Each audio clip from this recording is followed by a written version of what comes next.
कहवा के चूड़िया गढ़ावल हउए, इंगूरे ढारावल हउए। अरे माई कवना रे दुलरुआ के चूड़िया त कहवा में बिदई भइले। अरे माई कवना रे दुलरुआ के चूड़िया त कहवा में बिदइया भइल। अरे भैया कौन भैया तीर धनुष चढ़ाई रखिया। अरे भैया अवैती बाड़े बनोइया त कूर खेते लड़ैया ठनी है।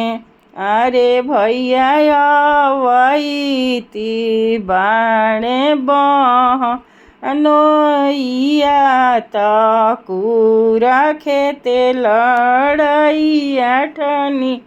दिन भर भैया हमरो जीती अइले, सांझी बेरिया हारी गइले।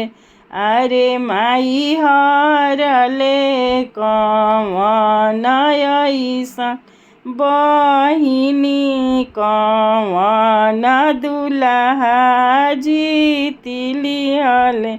अरे माई हरले कवन अइसन बहिनी, कवन दुल्हा जीती लिहल। अरे भैया अनजानु भैया मती तोहारो फिरी गइले। अरे भैया गैया रे भैंसिया बोलू हरी त बहिनिया काहे हारी गइल। अरे भैया जांघ के तिरियावा बोलू हरी त बहिनिया काहे हारी गइल।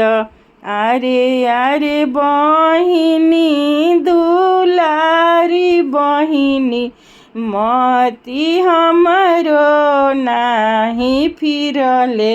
अरे बहिनी गैया रे भैंसिया घर के लक्ष्मी, बहिनिया हऊ पारया धनवा। अरे बहिनी जांघ के तिरियावा घर के लक्ष्मी, बहिनिया हऊ पारया धनवा। अरे बहिनी घर के लक्ष्मिया हई।